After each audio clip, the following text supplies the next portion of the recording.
बहुजन समाज ने अगर हुंकार मार दी तो ये हो सकता है अपनी जमानत भी जब्त करवा बैठे। हजारों जब एडवोकेट आज दिल्ली की सड़कों पर घूम रहे हैं, क्या इन्हें लगता है आपको कोई शर्म है? इन्हें लगता है कि इन्हें डर लगता है किसी से? संविधान तो इनका बाप भी नहीं बदल सकता। केंद्र के अंदर इस जातिवादी संविधान विरोधी सरकार को उखेड़ फेंकना है। बहुजन समाज पार्टी तो वो पार्टी है जिसने एक वोट से पूरे केंद्र की सरकार गिरा दी थी। दिल्ली के अंदर सरकारी नौकरियों को लोगों को टारगेट किया जाता है। बहुजन समाज पार्टी का नारा है जिसकी जितनी संख्या भारी उसकी उतनी हिस्सेदारी। दिल्ली के अंदर भी रेप केसेस होते हैं, दिल्ली के अंदर भी एट्रोसिटीज होती हैं। नई दिल्ली से बीएसपी के प्रत्याशी सत्य प्रकाश गौतम इस वक्त हमारे साथ हैं। बहुत बड़ी सीट जो है ये मानी जाती है और जिन्हें ये टक्कर देंगे इस नई दिल्ली सीट से, उस सीट में बीजेपी ने जिस पर दांव खेला है वो बांसुरी स्वराज है और इंडिया गठबंधन से जो मैदान में है वो है सोमनाथ भारती। सर, कैसे चुनौती है और कैसे टक्कर दी जाएगी इस बार? देखिए, ये सवाल अगर आप उनसे पूछे तो ज्यादा बेहतर और बढ़िया होगा।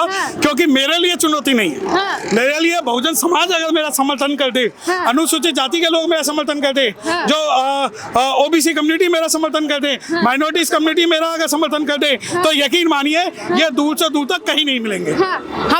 आपने कहा कि उनसे पूछिए, हमने बांसुरी स्वराज से पूछा है ये सवाल कि कैसे जीत हासिल होगी, तो वो कह रहे हैं कि जीत तो एक तरफा है, 5 लाख वोटों से जीत दर्ज की जाएगी। अरे वो एक तरफा इस वजह से है ना, उन्हें लगता है कि वो ईवीएम हैक कर लेंगे। परंतु अब जब से हम नॉमिनेशन करेंगे, बहुजन समाज के जब लोग यहाँ आएंगे तो सारी चीजें बदलेंगी और ये बदलेंगे कि जो वो सोचते हैं वो देखिए, ये इनका ओवर कॉन्फिडेंस है जो ये बोल रहा है कि हम जीत रहे हैं। परंतु ये बता दें कि बहुजन समाज ने अगर हुंकार मार दी तो ये हो सकता है अपनी जमानत भी जब्त करवा बैठे।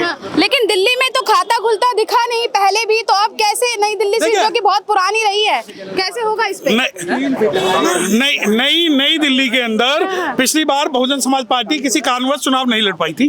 उससे पहले जो है उससे पहले हमने यहाँ पे काफी अच्छा प्रदर्शन किया था और 2024 के अंदर भी हम बहुत अच्छा प्रदर्शन यहाँ करने वाले हैं। दूसरी बात, आप ये कहते हैं कि एक भी बार नहीं जीती थी। यही जो लोग हैं 1984 तक ये बोलते थे साहब कांशीराम को कि आप एक जिला पंचायत नहीं जिता सकते, आप एक प्रधान नहीं जिता सकते, तो आप सीएम क्या बनाएंगे? उसके बावजूद भी बहुजन समाज पार्टी ने 4 बार मुख्यमंत्री उत्तर प्रदेश के अंदर बनाया।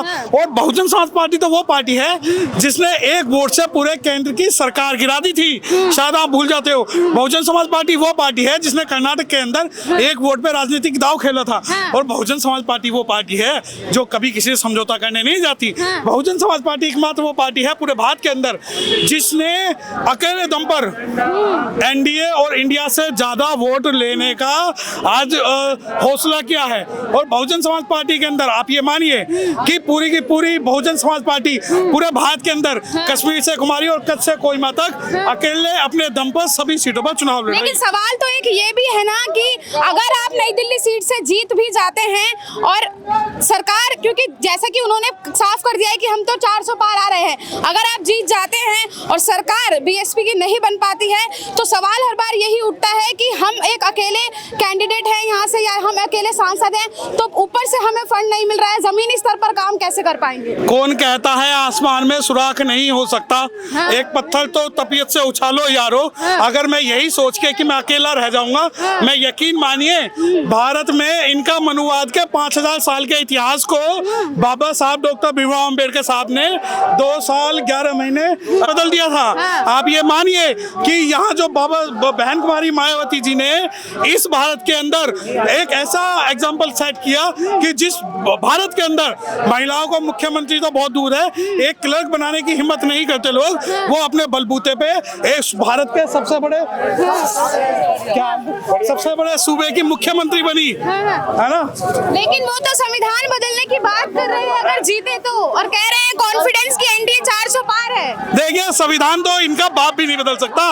जी ये देखिए, स्वागत जो है वो भरपूर हो रहा है, समर्थक अच्छा खासा मिल रहा है। क्या कहेंगे इस प्यार के लिए, क्या कहेंगे? देखिए, ये प्यार मेरे लिए भी है, बहुजन समाज के लिए भी। आप ये देखिए, मैं आपको फिर कह रहा हूँ, ये कोई भी लोग मैंने नहीं बुलाए हैं, ये सारे बहुजन समाज के वो लोग हैं जो बहुजन समाज पार्टी और अनुसूचित जाति के साथ मिलकर लड़ाई लड़ने के लिए तैयार हैं। कंधे आप ये देखिए कि हजारों जब एडवोकेट आज दिल्ली की सड़कों पर घूम रहे हैं, क्या इन्हें लगता है आपको कोई शर्म है? इन्हें लगता है कि इन्हें डर लगता है किसी से? आप ये देखिए, यहाँ से वहां तक जितने बहुजन समाज के लोग हैं, अनुसूचित जाति के जितने लोग हैं, ये इन लोगों को कोई शर्म नहीं है, आज से ये लोग डर जाएंगे। अच्छा ये बताइए, नई दिल्ली सीट जिससे आप कैंडिडेट बने हैं, आपको क्या लगता है वहाँ के जमीनी मुद्दे क्या है?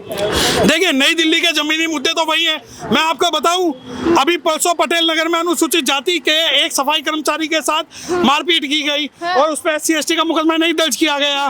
दिल्ली के अंदर भी रेप केसेस होते हैं, दिल्ली के अंदर भी एट्रोसिटीज होती हैं, दिल्ली के अंदर भी शेड्यूल कास्ट महिलाओं के साथ अत्याचार होते हैं, दिल्ली के अंदर सरकारी नौकरियों को लोगों को टारगेट किया जाता है, रिजर्वेशन के मैटर है, हमारे जो रिजर्वेशन के जितने भी मैटर्स हैं, हमारे लोगों के साथ प्रत्यक्ष अप्रत्यक्ष रूप से अत्याचार होता है। नई दिल्ली वो एरिया है जहां हमारे सांसद विधायक रहते हैं, तो दिल्ली नई दिल्ली से किया गया कोई भी काम वो भारत के अंदर एक एग्जाम्पल क्रिएट करेगा। दिल्ली के अंदर हवा भी चलती है तो पूरा भारत उसका इतिहास बनता है। तो आज जब हम दिल्ली के अंदर हैं तो एक एग्जाम्पल क्रिएट करने के लिए है कि ये मत मानिए कि मेरा भाई मेरा बहन अगर कश्मीर रह रहा है, कन्याकुमारी रह रहा है, तो वो अकेला है, उनके भाई आज यहाँ मौजूद। बसपा की आइडियोलॉजी क्या है देश में जनता के लिए, जनता और किसके लिए है? देखिए, बहुजन हिताय बहुजन सुखाय की पॉलिसी है। हाँ। बहुजन का मतलब वो कि जो संविधान में विश्वास रखता है, हाँ। वो जो डिप्राइव्ड है, वो जो संविधान के अंदर विश्वास रख के अपने अधिकार लेना चाहता है। हाँ। बहुजन समाज पार्टी जो है वो किसी से भेद नहीं करती। बहुजन समाज पार्टी का नारा है जिसकी जितनी संख्या भारी उसकी उतनी हिस्सेदारी। हाँ। तो बहुजन समाज पार्टी की विचारधारा और पूरे संविधान को मानने की है। बहुजन समाज पार्टी अनुसूचित जाति जनजाति OBC वर्ग के जो लोग हैं उन सबको प्रतिनिधित्व देने की बात करती है, रिकॉग्नाइजेशन देने की बात करती है। अब 25 मई को वोटिंग होनी है, जनता के लिए क्या संदेश है बसपा के नई दिल्ली से जो कैंडिडेट है आपका?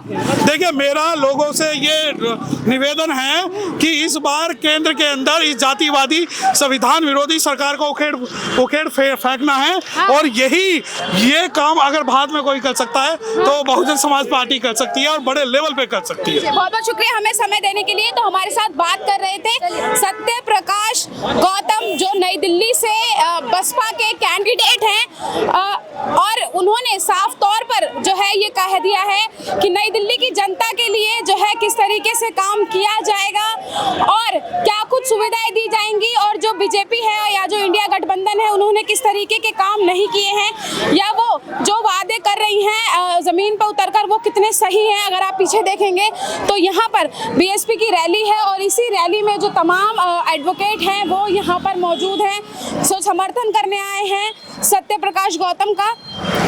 इन्होंने दावा तो कर दिया है कि नई दिल्ली सीट से ये जीत रहे हैं, लेकिन ये दावा कितना साबित सही होगा ये नतीजे ही बताएंगे। कैमरा पर्सन गजनवी पाशा के साथ मैं निशा लकवाल, जनहित टाइम्स, दिल्ली।